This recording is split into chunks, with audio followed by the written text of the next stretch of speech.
Travis at River Road Animal Hospital, continue our little how-to series here. So today we're going to talk about how to take your dog's temperature. Now, this is not something you need to routinely do at home unless your dog is sick. So please don't rush off to try this on your dog. They will not appreciate you for it. But things like if your dog is coughing or sick in some other way or is just not acting right, it can be really valuable to be able to know your dog's temperature when you call us, especially in a time where we need to make decisions about whether or not it's smart for you to come into the office given what is going on in the world right now. So at your house, you're going to need to have a thermometer, and you can use an old school mercury thermometer if you still have one of those. I don't recommend it if your dog wiggles and that breaks. It is a pain in the neck.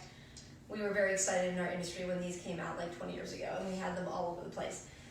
You can use your thermometer if you are not queasy. If you do, usually with every thermometer comes some of these little things. These are plastic wraps that you can slide your thermometer into, and then you peel it back like this, and it has a cover that comes like almost all the way down over the thermometer.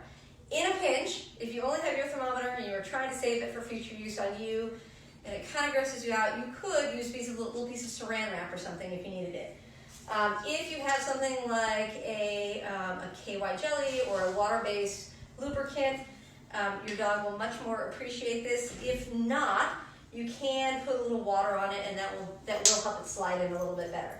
So in dogs, to get the most accurate temperature, you take it rectally. If possible, I recommend you have a second person because this can be very surprising to your dog, and it can be hard to restrain them.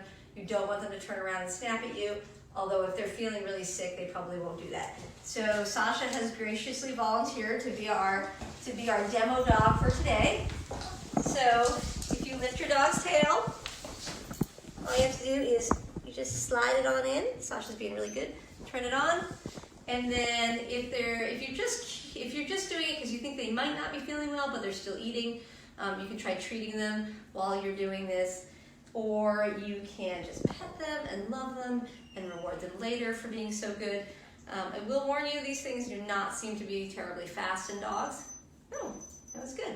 All right, so Sasha's temperature today is 101.1, which is completely normal for a dog. So normal temperature in dogs and cats is 101.5 plus or minus a degree. So anywhere from 100.5 to 102.5. If your dog has been running around, it can be higher, and that can be normal. So don't take your dog's temperature if they've been happily playing in the yard and then get freaked out about it. But 100.5 to 102.5, all totally normal. If you're seeing things, if your dog doesn't seem to feel well and they're up towards 102.5, that can be an indication that something is going on. So they have some normal variation, just like we do as people. I don't recommend doing this to your cat. Just going to say that.